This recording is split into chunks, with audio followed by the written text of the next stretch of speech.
नमस्कार दोस्तों, welcome to study IQ। मेरा नाम है प्रशांत धवन और इस वीडियो में हम गल्फ कंट्रीज़ के बारे में जानेंगे। एग्जामिनेशन पॉइंट ऑफ व्यू से कौन कौन सी चीज़ें आपको पता होनी चाहिए और उसके अलावा भी कुछ इंटरेस्टिंग फैक्ट्स भी जानेंगे इस रीजन के बारे में। So let's begin. Study IQ के pen drive and tablet courses various comparative exams के लिए अवेलेबल हैं, जैसे कि SSC CGL, bank PO, clerk, CLAT, KVS। हमारा hottest selling SSC CGL 2017 pen drive course आपको वेरियस एग्जाम्स की प्रिपरेशन में हेल्प करेगा।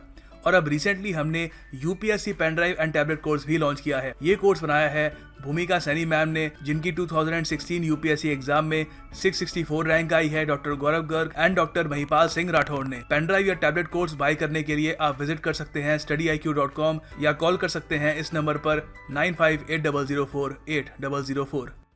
सबसे पहले कुछ बेसिक्स डिस्कस करते हैं। देखिए, जब हम गल्फ कंट्रीज की बात कर रहे हैं तो we are talking about 6 countries की बात हो रही है। पहली कंट्री है कुवैत, दूसरी है Oman, Saudi Arabia, UAE, Qatar भी प्रोनाउंस करते हैं इसको, मैं कतर बोलूँगा, कतर, बहरेन। अब देखो, हम इनको गल्फ कंट्रीज प्राइमरीली इसलिए कहते हैं क्योंकि ये 6 की 6 कंट्रीज मेंबर्स हैं GCC की। GCC के बारे में हम अच्छे से डिस्कस करेंगे इस पूरी वीडियो में। Gulf cooperation council, this is quite important. देखो, इसको बनाया गया था 1981 में।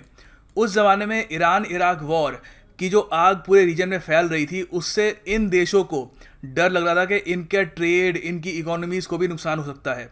तो अपनी इकोनॉमीज़ को प्रोटेक्ट करने के लिए और ईरान इराक वॉर को रोकने के लिए, दोनों देशों को समझाने के लिए कि जंग की आवश्यकता नहीं है, GCC बनाया गया था। ऑफ कोर्स बाद में इसके जो ऑब्जेक्टिव्स थे बहुत चेंज हो गए और आज के ज़माने में इसको GCC को अरब नेटो कहा जाता है। अरब नेटो, आपको पता है नेटो एक अलग से है, तो ये अरब नेटो कहते हैं इस रीजन की नेटो।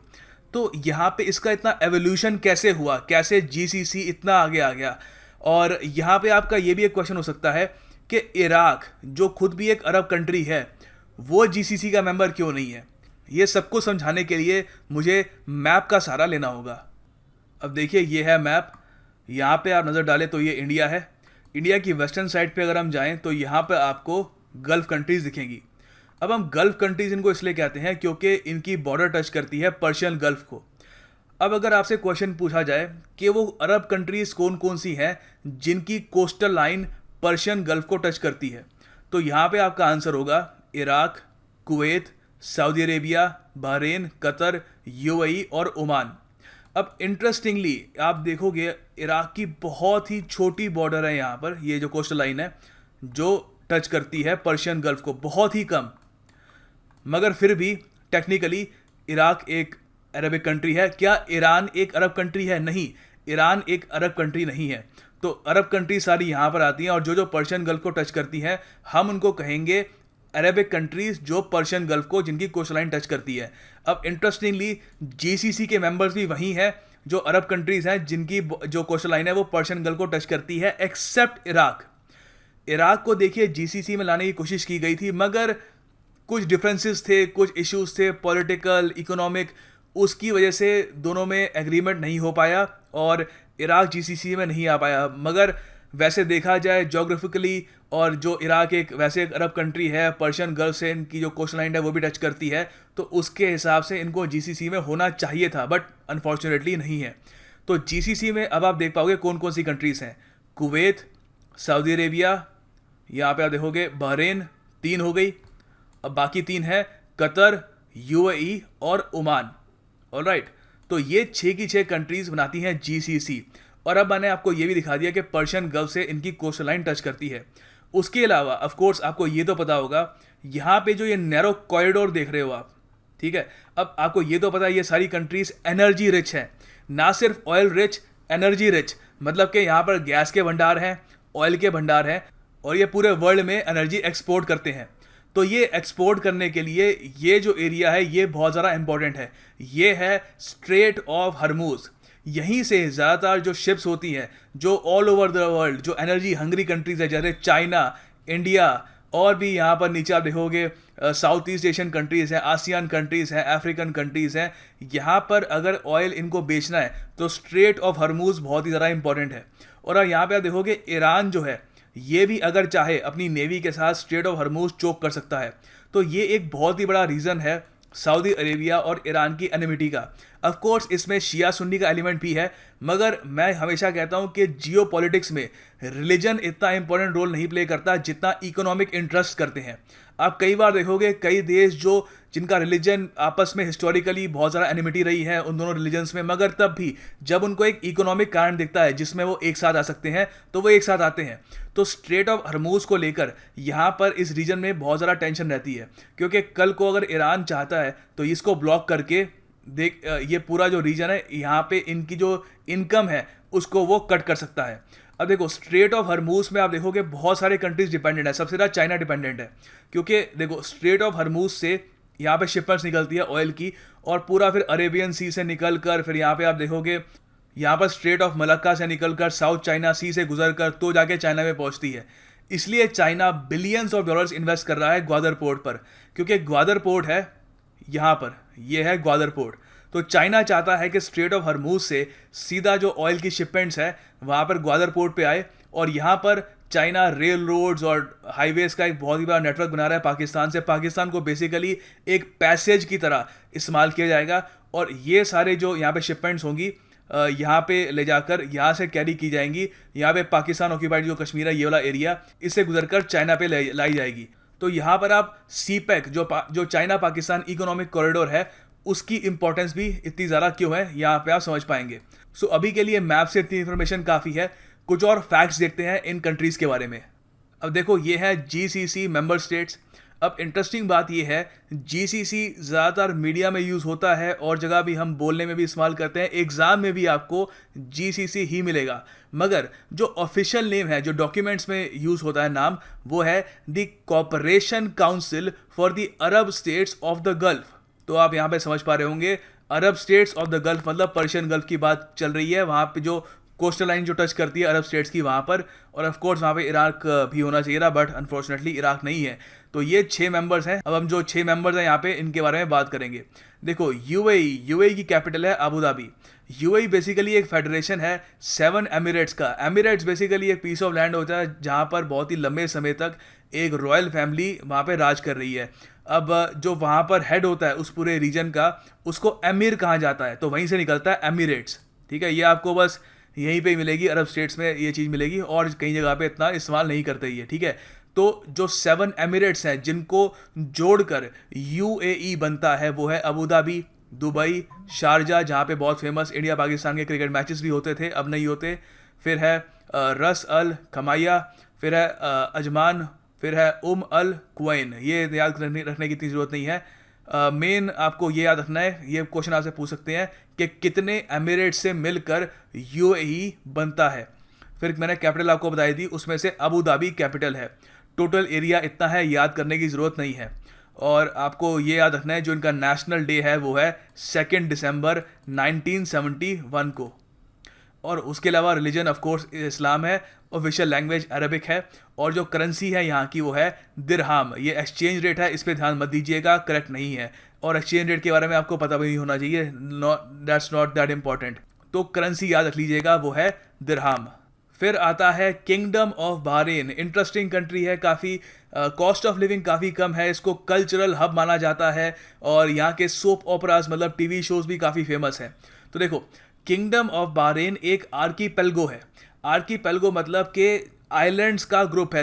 टोटल 33 आइलैंड्स हैं किंगडम ऑफ बहरीन में, तो आर्कीपेलगो उसको कहते हैं। बहुत सारे आइलैंड्स होते हैं, बहुत ही करीब होते हैं, डिस्टेंस नहीं होता उनमें, तो उनको आर्कीपेलगो कहा जाता है। तो 33 आइलैंड्स का ग्रुप है किंगडम ऑफ बहरीन। और ये कहाँ पे लोकेटेड है, इससे क्वेश्चन आपको एग्जाम में पूछ सकते हैं। देखो तो यहाँ पे लिखा हुआ है कि ये जो 33 आइलैंड्स हैं are located in the Arabian gulf between the kingdom of Saudi Arabia and Qatar. तो सऊदी अरेबिया और कतर के बीच में है छोटा सा बहरीन, जो छोटे छोटे आइलैंड से मिलके बनता है। कैपिटल है इनकी मनामा, और लार्जेस्ट सिटी भी इसकी यही है। इसके बारे में थोड़ा सा आगे और डिस्कशन करेंगे। फिर आता है किंगडम ऑफ सऊदी अरेबिया। मैं आपको ये बताना भूल गया कि बहरीन की करेंसी क्या है। बहरीन की करेंसी है दिनार, DINAR, दिनार। अब देखो किंगडम ऑफ सऊदी अरेबिया सबसे बड़ी कंट्री है पूरे गल्फ रीजन में, डोमिनेट करती है, बहुत ही बड़ा प्रोड्यूसर है ऑयल का। और उसके अलावा इस्लामिक श्राइन्स जो हैं बहुत ही फेमस, ऑफ कोर्स मक्का और मदीना, आई एम श्योर आप सबको उसके बारे में पता होगा, वो भी सऊदी अरेबिया में ही है। और उसके अलावा जो यहाँ पे इन्फॉर्मेशन दी हुई है इस पे ध्यान मत देना, अलग से हम डिस्कस करेंगे। और जो ऑफिशियल लैंग्वेज है सऊदी अरेबिया की वो है अरबिक। नेशनल डे इनका मनाया जाता है 23 सितंबर हर साल। और जो करेंसी है इनकी वो है सऊदी रियाल, दिनार नहीं है, एक्सचेंज रेट पर ध्यान मत देना। फिर है कुवैत। कुवैत की कैपिटल है कुवैत सिटी। जी हाँ, CITY लगा दीजिए, कुवैत की कैपिटल बन जाएगी, बस यही है।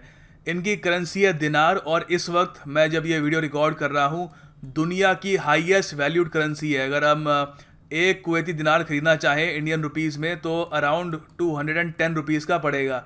हालांकि ये चेंज होते रहते हैं एक्सचेंज रेट, ये बस एक इंटरेस्टिंग फैक्ट है। ये मैं आपको बता रहा हूँ क्योंकि कुवैती दिनार बेसिकली एक बहुत ही स्ट्रॉन्ग करेंसी मानी जाती है, ठीक है। ज़्यादातर टॉप 5 में ही रहती है, ये आजकल नंबर 1 पे है। उसके अलावा वर्ल्ड बैंक के अकॉर्डिंग कुवैत जो है दुनिया की चौथी सबसे हाईएस्ट पर कैपिटा इनकम वाला देश है, ऑलराइट।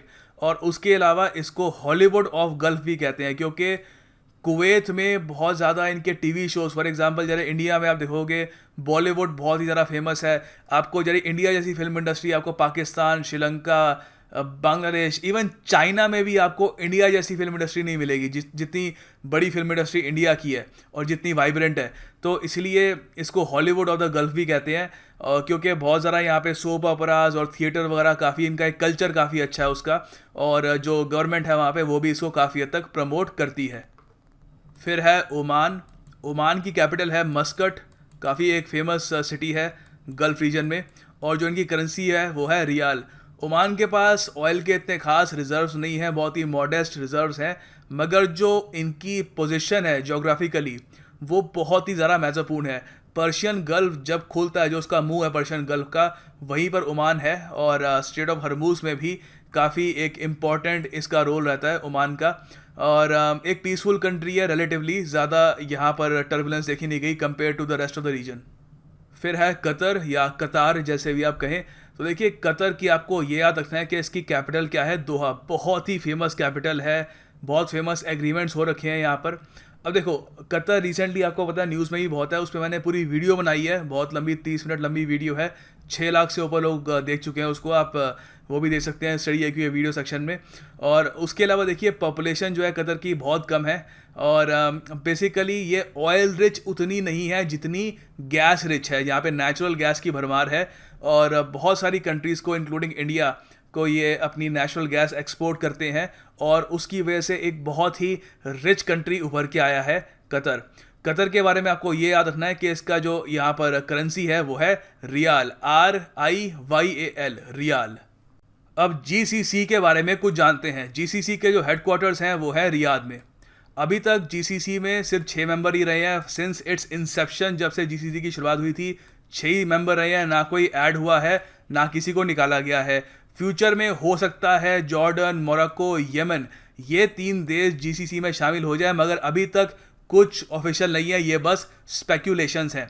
हाँ, रियाद कैपिटल किस देश की है आप नीचे कमेंट बॉक्स में बताओगे, अ वेरी इजी क्वेश्चन।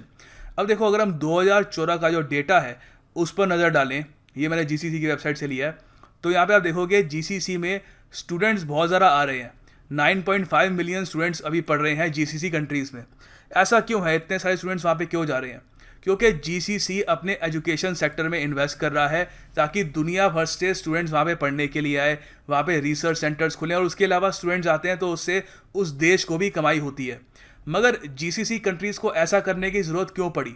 क्योंकि जब से ऑयल प्राइसेस क्रैश करने लग गए, GCC कंट्रीज़ को ये महसूस हुआ कि उनको अपनी इकोनॉमी डाइवर्सिफाई करने की ज़रूरत है। क्योंकि वर्ल्ड वॉर 2 का जब अंत हुआ था तब से लेकर अब तक GCC कंट्रीज सिर्फ रिलायंट हैं अपने पेट्रोलियम प्रोडक्ट्स के एक्सपोर्ट पर। वो ऑयल या नेचुरल गैस जो भी आता है उसको बेच देते हैं, उससे उनको जो भी रेवेन्यू आता है उससे एक बहुत ही अच्छी लाइफ वहाँ के लोग बिताते हैं। मगर उनको अब ये महसूस हो रहा है कि फ्यूचर में ऐसा नहीं हो पाएगा। क्यों? क्योंकि एक तो ये ग्लोबल वार्मिंग की वजह से सोलर एनर्जी पे ज़्यादा एम्फेसिस दिया जा रहा है, न्यूक्लियर एनर्जी पे ज़्यादा एम्फेसिस दिया जा रहा है, और भी various renewable sources of energy हैं उस पर ज़्यादा एम्फेसिस है। तो हो सकता है आज से 30-40 साल बाद कंट्रीज़ की जो एक डिपेंडेंस है ऑयल पर या नेचुरल गैस पर वो बहुत ज़्यादा कम हो जाए। तब ये GCC कंट्रीज़ क्या करेंगी? तो फॉर्चुनेटली इन जीसीसी कंट्रीज़ के बाद एक ऑप्शन है, वो ऑप्शन है कि अपना जो इनके पास फंड ऑलरेडी अवेलेबल है उसको यूज़ करके अपनी इकोनॉमी को डाइवर्सिफाई करें, अपनी इकोनॉमी में मैन्युफैक्चरिंग भी लाएं, सर्विस सेक्टर को भी इंट्रोड्यूस करें, आईटी जॉब्स को यहाँ पे क्रिएट करें। तो बेसिकली अब एक्सपोर्ट्स के अलावा और तरीके से भी, ऑयल या नेचुरल गैस के एक्सपोर्ट्स के अलावा और तरीके से भी इनकम जनरेट करने के सोर्सेज वो ढूंढे। अभी देखिए 2014 के हिसाब से जो 6 जीसीसी कंट्रीज़ हैं उनकी टोटल वैल्यू लगाई जाती है जीडीपी के अकॉर्डिंग 1.6 ट्रिलियन डॉलर्स उनकी जीडीपी की वैल्यू है, ठीक। और इसमें से एक्सपोर्ट्स इतने हैं, इम्पोर्ट्स इतने हैं, ये चेंज होते रहते हैं, this is not that important. तो यहाँ पर आपको ये समझ में आ गया कि जीसीसी का फ्यूचर क्या हो सकता है, उसकी इम्पोर्टेंस क्या है, और अभी के लिए जीसीसी अपनी इकोनॉमी डाइवर्सिफाई करने की क्यों कोशिश कर रहा है।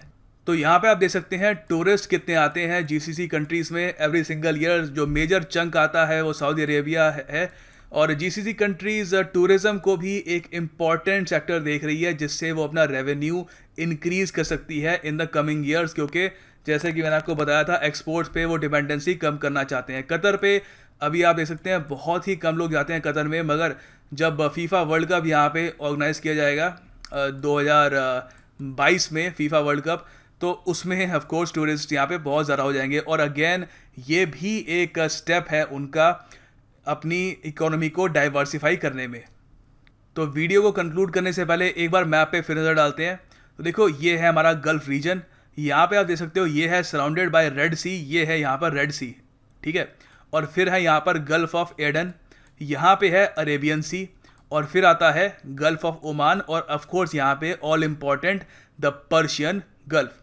अब देखो जो 6 कंट्रीज़ जीसीसी के मेंबर्स हैं वो है कुवैत, यहाँ पर बहरीन, मैंने आपको बताया था कतर और सऊदी अरेबिया के बीच में है किंगडम ऑफ बहरीन, छोटे छोटे आइलैंड से ये बना है। फिर है यूएई और ओमान। फिर यहाँ पे आप देखोगे ये है इराक, और ये है जॉर्डन। जॉर्डन भी जीसीसी का मेंबर बनना चाहता है, मोरक्को भी बनना चाहता है। मोरक्को कहाँ पर है? मोरक्को यहाँ पर है, ठीक है। यहाँ पे आप देखोगे नॉर्दर्न अफ्रीकन जो साइड है यहाँ पे ये है मोरक्को, और यहाँ पे ये है straight of Gibraltar. I hope आपको दिख रहा होगा स्ट्रेट ऑफ जिब्राल्टर, इसके बारे में भी अलग से वीडियो बनाएंगे। फिर यहाँ पर आप अगर नज़र डालें तो आपको जॉर्डन के साथ ये दिखेगा यमन। यमन भी जीसीसी का मेंबर बनना चाहता है। And this is the end of the video. उम्मीद करता हूँ वीडियो आपको पसंद आई होगी। वीडियो पसंद आई तो लाइक ज़रूर करिएगा, और ऐसे ही किसी और टॉपिक पे अगर आपको वीडियो चाहिए तो नीचे कमेंट बॉक्स में मेंशन करिएगा, हम उस पर भी video in the coming few days आपके लिए ज़रूर लेके आएंगे। Study hard, keep working and you will succeed. God bless you all.